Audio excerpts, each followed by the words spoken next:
There are words that do not simply echo, they explode. God is dead. Few phrases in history have carried such power, such fear, such silence. Friedrich Nietzsche did not write them as provocation. He wrote them as revelation. He was not celebrating destruction. He was announcing a birth. Because every time an illusion dies, truth begins to breathe again. When Nietzsche said, "God is dead," he was not speaking of a divine being. He was speaking of the collapse of meaning, the death of certainty, the twilight of everything that used to give man security. For centuries, humanity had lived under the light of a sacred order. Good and evil were fixed. Morality had a master. The world had a purpose. Life had a judge. But then, modernity arrived. Science dethroned mystery. Philosophy questioned faith. And man, for the first time, looked around and saw. The sky was empty. Nietzsche did not kill God. He simply announced what had already happened. That the divine, as we had imagined it, no longer lived in human hearts. We had traded transcendence for progress, faith for reason, heaven for comfort, and now there was nothing left to worship, except the mirror. God is dead, Nietzsche said, and we have killed him, not out of hatred, but out of forgetfulness, out of exhaustion, out of the need to be our own gods, without knowing how. And that, for Nietzsche, was not liberation. It was tragedy, because when the sacred dies, so does meaning. When heaven collapses, the earth becomes heavy, and man, alone under a silent sky, no longer knows who he is. The death of God is not a theological event. It is a psychological one. It is the awakening of a consciousness that no longer finds certainty in the infinite. Nietzsche saw what others refused to see. The world after God would not be free. It would be lost. He foresaw the great desert of modernity, a time when humanity, deprived of absolutes, would try to replace heaven with ideologies. He said, "When one gives up faith in God, one does not believe in nothing. One believes in anything." And that is precisely what happened. The death of God gave birth to new gods. The God of money, the God of progress, the God of nation, the God of technology. Each new idol promised salvation, but none could fill the silence left by the sacred. Nietzsche watched this emptiness with anguish. He knew that, without transcendence, man becomes prisoner of his own creation. That science can explain everything, except why to live. And so he asked, what is left for us, now that the highest values have lost their power? The answer terrified him. Nothing. Nothing but the abyss. But Nietzsche was not afraid of the abyss. He looked into it, and in that darkness, he saw the seed of a new light. He understood that the death of God was not the end of meaning. It was the beginning of its creation. Because when all the certainties fall, man is finally forced to create his own. The desert, Nietzsche said, is not a curse. It is an opportunity. It is the space where the soul, stripped of illusions, learns to sing with its own voice. Without heaven, man becomes the sculptor of his own existence. But creation is not an easy burden. Freedom, Nietzsche said, is not the absence of chains. It is the weight of responsibility. When God dies, every commandment collapses, and the universe becomes a mirror. There is no longer a divine law to justify us, no one to forgive, no one to blame, only us, and the endless space of possibility. That is why Nietzsche's thought frightens, because it abolishes all excuses. Without God, man becomes both the judge and the accused. He must invent his own purpose. He must forge meaning from chaos. And few are strong enough to bear that task. Most prefer to return to the comfort of dogma, to the illusion of morality, to the security of obedience. Nietzsche called them the last men. Those who prefer comfort to greatness, peace to passion, mediocrity to risk. They are satisfied, safe, harmless, and spiritually asleep. The last man does not suffer, but neither does he grow. He does not sin, but neither does he create. He lives, but does not truly exist. For Nietzsche, the death of God was also the death of innocence. Man could no longer hide behind divine plans. He had to face his own power, and his own shadow. Freedom, for Nietzsche, is the courage to bear that shadow, to accept that good and evil are not written in heaven, but created by man, moment by moment. The free man does not obey. He creates. He is the one who dares to say, yes, to life in all its contradictions. And in that, yes, Nietzsche saw the birth of a new humanity. In the midst of the ruins of faith, Nietzsche saw a new figure rise, the overman, the one who transcends the human condition. He is not a tyrant, not a god in flesh, not a ruler of others, but a creator of himself. The overman is the man who survived the death of God, without falling into despair.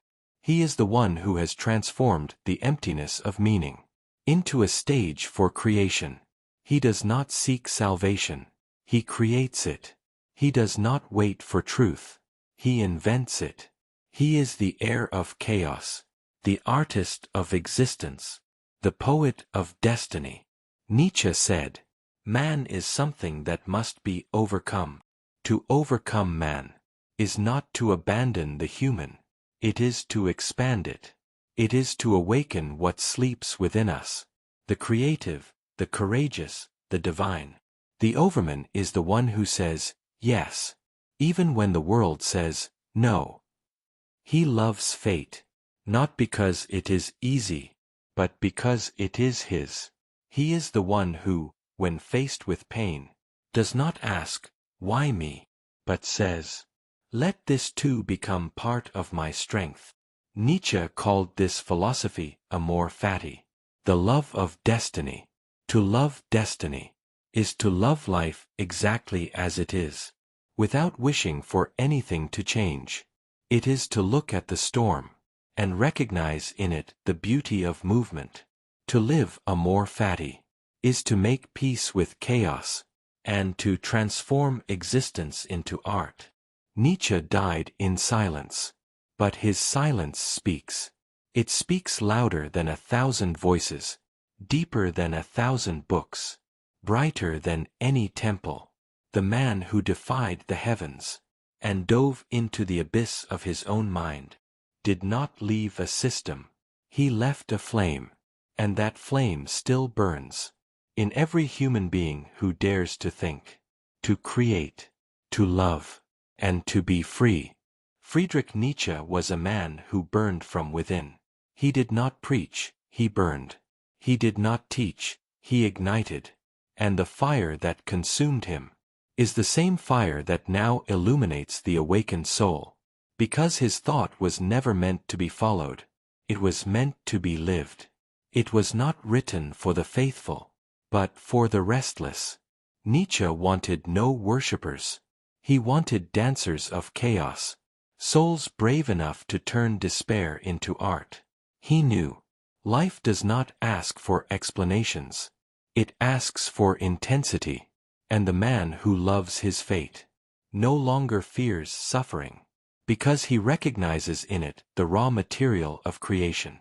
Nietzsche's fire was not the fire of destruction, it was the fire of purification, a flame that consumes illusions, to reveal what is most essential, the courage to exist. After Nietzsche, human thought was never the same.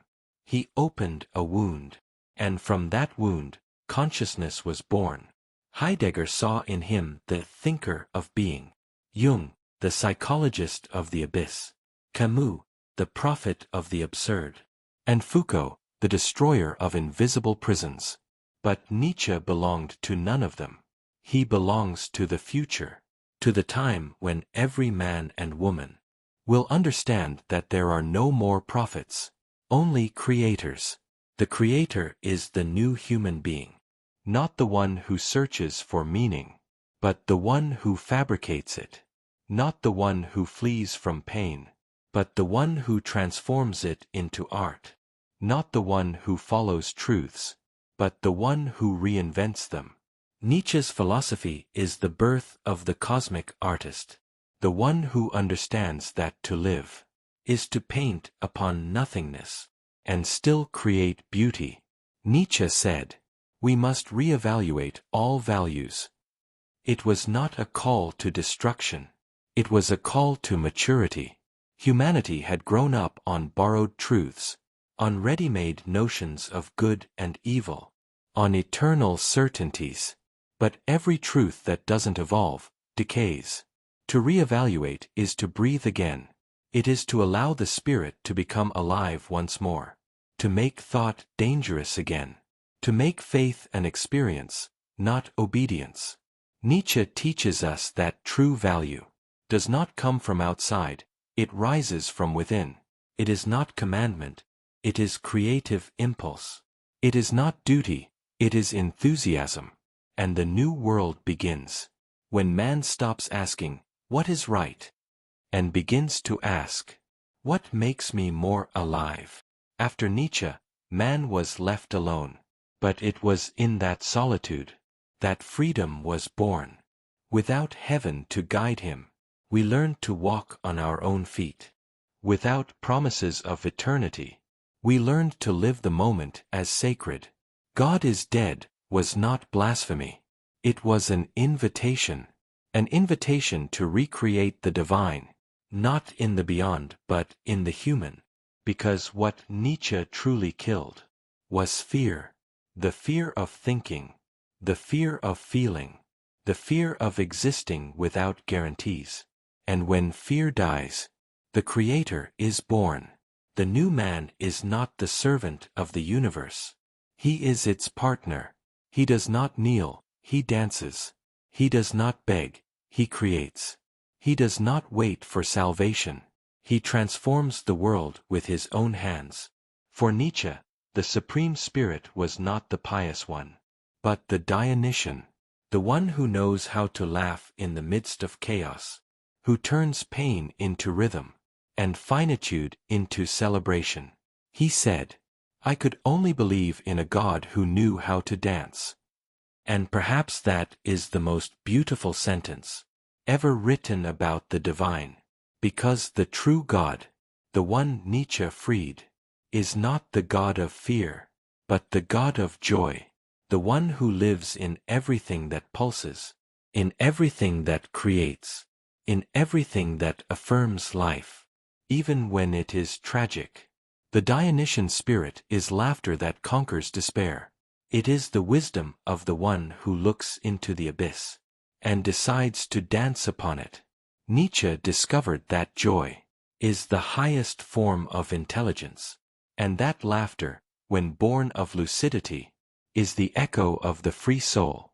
Nietzsche left no followers, he left heirs, and what we inherited from him was not a doctrine, but a flame that invites us to live intensely, to think fearlessly, to love without guarantees, to create without asking permission. He gave us the most dangerous philosophy in history, because it is the philosophy of living life itself. Nietzsche taught us that life is not something to be endured, but celebrated. That suffering is not the enemy, but the initiator. That truth is not a destination, but a journey. And that humanity's greatest mistake was seeking safety instead of greatness. Today, more than a century after his death, the world Nietzsche foresaw has come to be. The gods are silent. The truths are fragmented. Meaning lies in ruins. And yet, There are artists on every corner, thinkers in every soul, and awakened beings who seek not comfort, but the real. Nietzsche did not want to destroy the world. He wanted it to be reborn. And it is reborn every time someone decides to live with lucidity, without fear of shadow, without denying chaos, without extinguishing the flame, because chaos, for Nietzsche, is the cradle of the star, and we are the dancing stars he once foretold. The man Nietzsche dreamed of is still being born. He is born in every person who refuses to live by ready-made truths, in every mind that dares to question, in every soul that chooses authenticity over obedience. This new man is not a destroyer. He is a builder of worlds, the architect of his own destiny. He understands that the universe promises nothing, and yet, he loves everything. He does not flee the tragic. He embraces it. He does not seek perfection. He celebrates imperfection. He does not chase eternity. He lives the now as if it were infinite. And in that now, he finds true divinity, presence. In the end, Nietzsche did not want to found a doctrine. He wanted to tear down the last veil between man and life. He wanted us to think, but above all, to live dangerously. That was his prayer, to fear neither error, nor pain, nor the unknown, because error teaches, pain transforms, and the unknown reveals. Nietzsche believed that thinking is an act of courage, but living is an act of divinity, and to live, for him, was to dance among ruins, with a heart on fire. In Turin, when he embraced the beaten horse, Nietzsche broke, but in breaking, he became whole. In that moment, the pain of the world entered him, and compassion, so human and so divine, tore through the veil of reason. It was there that the man ended, and the symbol was born. Nietzsche died, but what awakened in him never slept again. He is the eternal echo of a consciousness that dared too much, loved too deeply, felt too fiercely, and that echo still resounds in every artist who turns pain into beauty, in every thinker who prefers the abyss to the lie, in every human being who, before life, has the courage to say, yes. Nietzsche's fire still burns. It burns in words, in ideas, in the silence of awakening souls. He destroyed morality, but built freedom. He brought down the gods, but made the divine rise within the human heart. And he created a new world, not of promises, but of presence, because the true miracle, for him, was never to resurrect the dead, but to awaken the living. Nietzsche is the eternal reminder that chaos is only the beginning, and life, the temple, the man who killed God, gave birth to consciousness, and the one who plunged into darkness taught the world how to see light.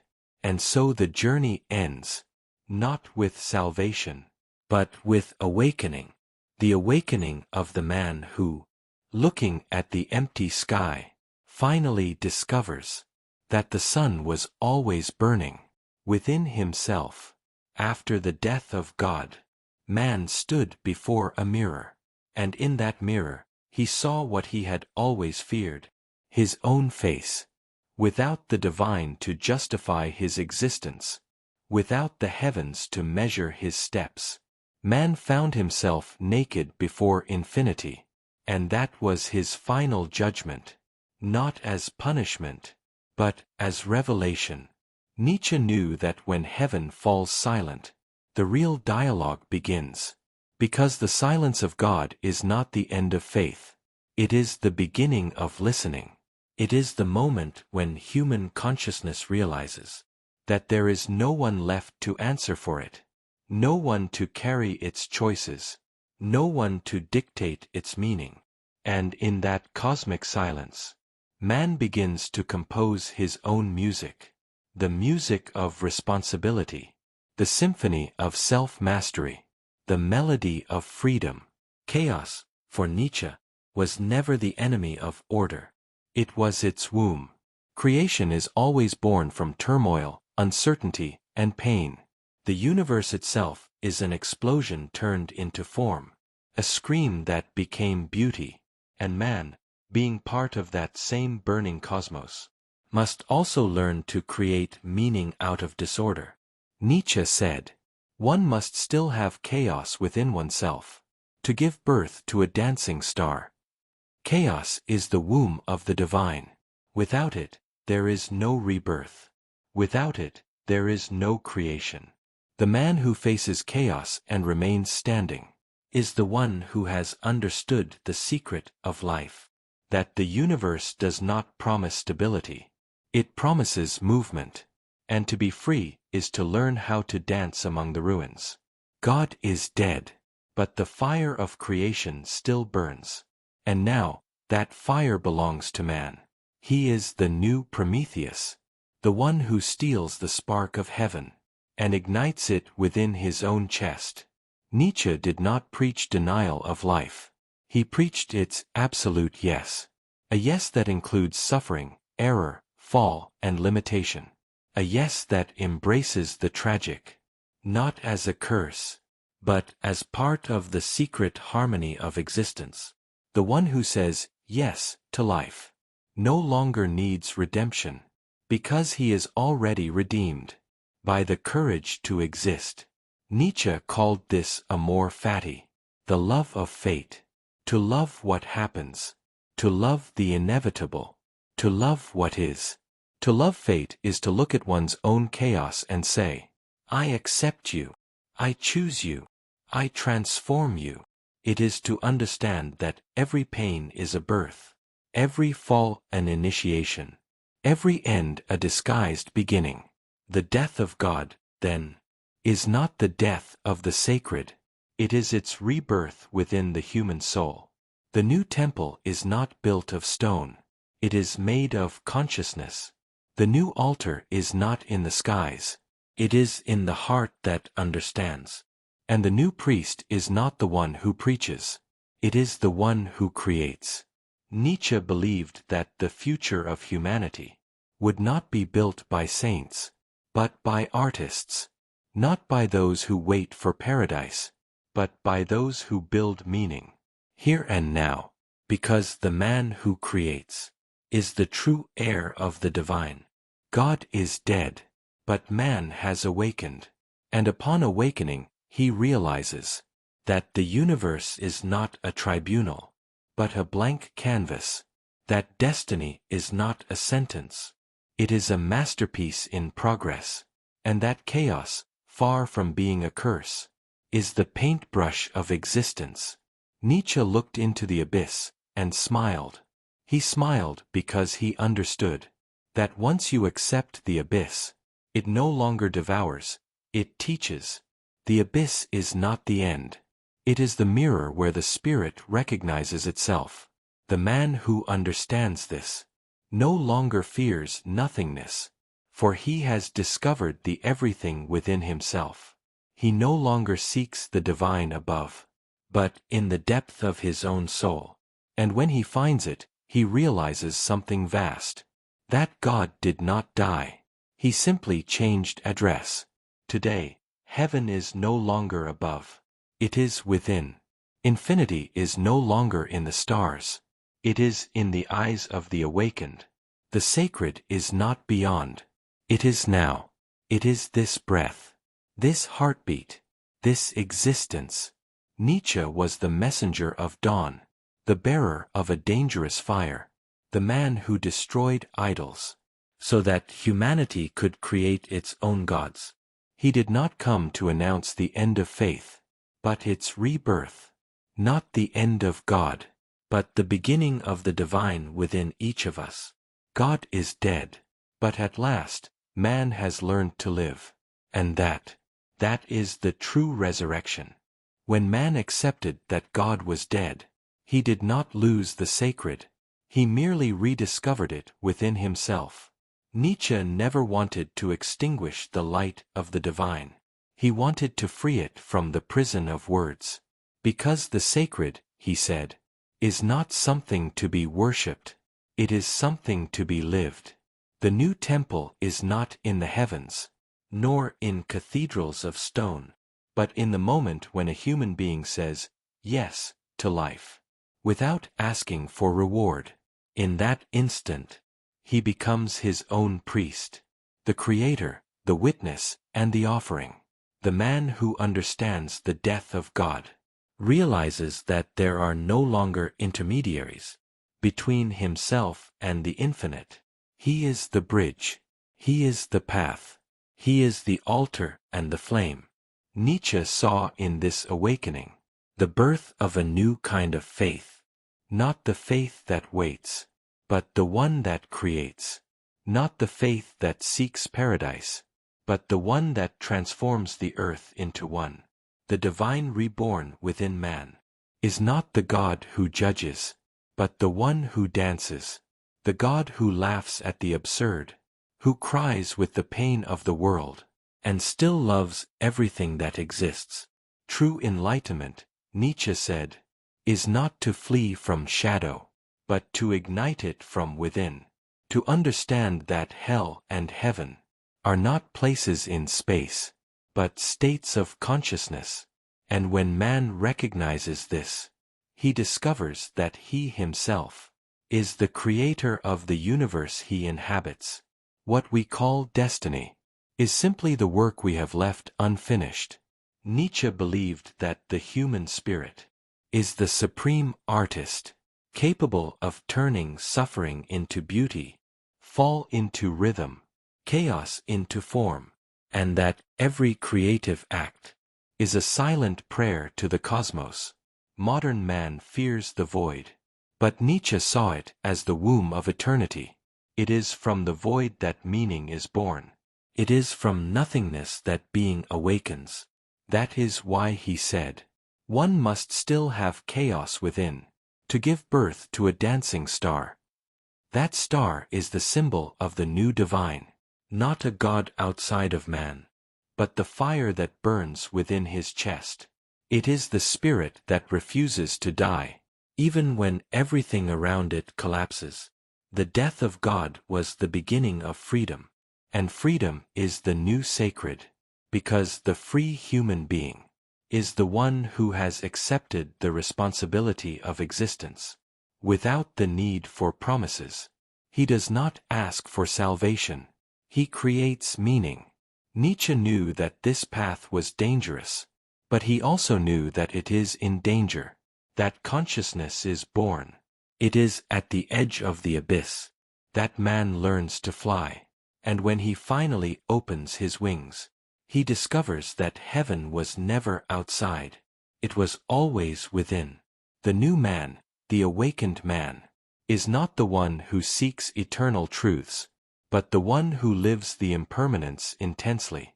He does not pray to be saved, but gives thanks for being able to create. He does not fear the end, because he has understood that the end is only another name for beginning. Nietzsche called this the innocence of becoming, the purity of one who accepts the flow of existence, without resistance. To live is to change is to live. And in that constant metamorphosis, man finds the divine once more. The God that Nietzsche killed was the God of fear, of obedience, of guilt. But the God he resurrected was the God of creation, of freedom, of dance. It is the God who does not dwell in temples, but in the laughter of those who understand tragedy, in the eyes of those who face chaos and say, even so, I love. That is the true miracle, to love life even when it makes no sense. And whoever learns that love becomes greater than any doctrine, greater than any heaven, greater than any invented God. The rebirth of the divine within man is the beginning of a new era of consciousness, An era in which spirituality will no longer be submission, but creation, no longer escape, but presence, because the divine, the true divine, is not the one that promises eternity, but the one that teaches us to live the present fully.